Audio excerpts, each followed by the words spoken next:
Hello दोस्तों, स्वागत है आपका अपने यूट्यूब चैनल कलाम जी एस एकेडमी में। प्यारे दोस्तों, आज की इस क्वेश्चन सीरीज में हम भारतीय कृषि से संबंधित महत्वपूर्ण प्रश्नों के भाग 6 को डिस्कस करेंगे। प्यारे दोस्तों, इस सीरीज में ये हमारा अंतिम भाग होगा।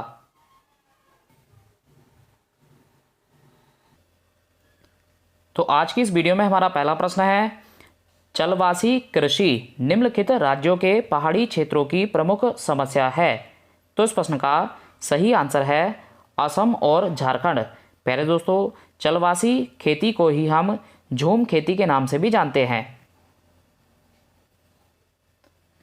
तो हमारा नया प्रश्न है, भारत का वह राज्य जो खाद्यान्न उत्पादन में सर्वाधिक अंशदान करता है। तो इस प्रश्न का सही आंसर है उत्तर प्रदेश।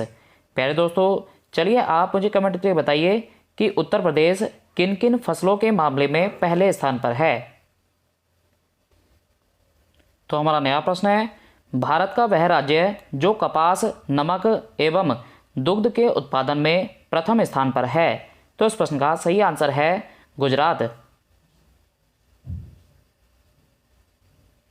तो हमारा नया प्रश्न है, गन्ना, चकुंदर, स्वीट पी, चना, अरहर और फरासवीन किसके अंतर्गत आते हैं। तो इस प्रश्न का सही आंसर है त्रिपादकुल।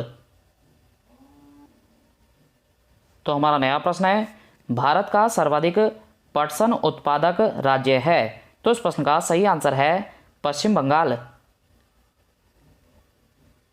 तो हमारा नया प्रश्न है, भारत में जूट उद्योग प्रमुखतः केंद्रित है। तो इस प्रश्न का सही आंसर है पश्चिम बंगाल में।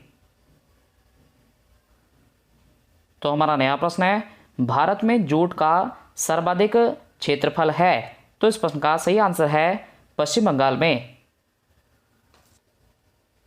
तो हमारा नया प्रश्न है, मक्के की खेती की जा सकती है। तो इस प्रश्न का सही आंसर है वर्ष भर। प्यारे दोस्तों, मक्का की खेती खरीफ मौसम, रबी मौसम और जायद मौसम तीनों ही मौसमों में की जा सकती है। तो हमारा नया प्रश्न है, मक्का की फसल पकने की अवधि है। तो इस प्रश्न का सही आंसर है 140 दिन।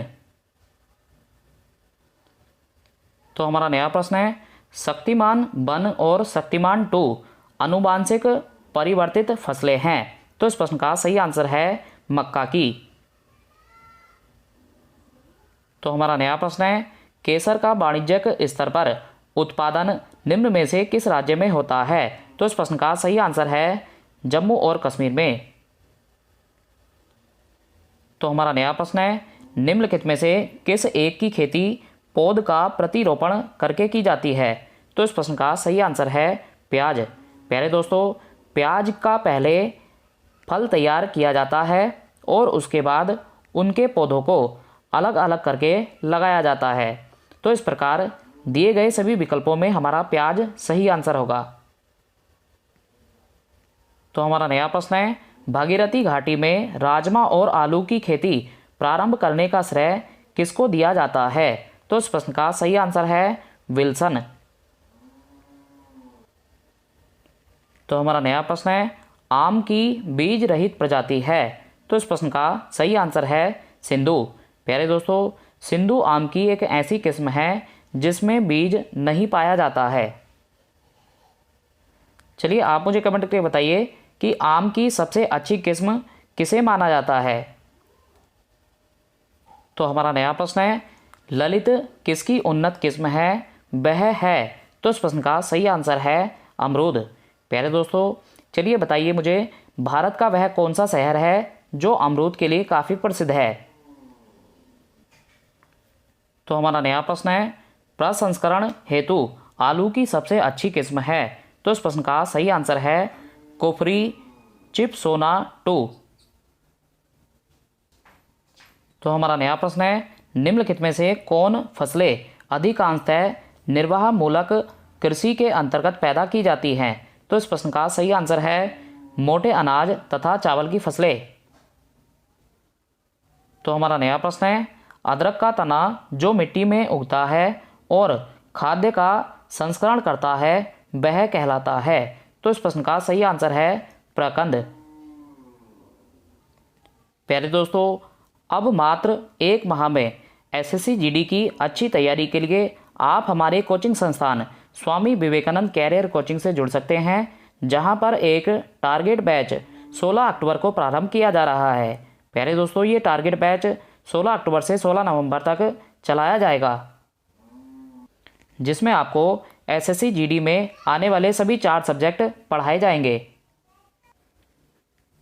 तो हमारा नया प्रश्न है, निम्नलिखित में से कौन अनाज के दानों का उत्पाद है? तो इस प्रश्न का सही आंसर है ओट मील।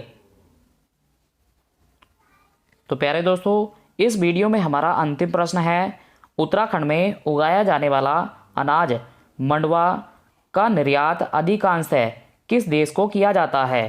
तो इस प्रश्न का सही आंसर है जापान। प्यारे दोस्तों, ये वीडियो आपको कैसा लगा आप कमेंट करके ज़रूर बताएं। वीडियो को अंत तक देखने के लिए आप सभी का धन्यवाद।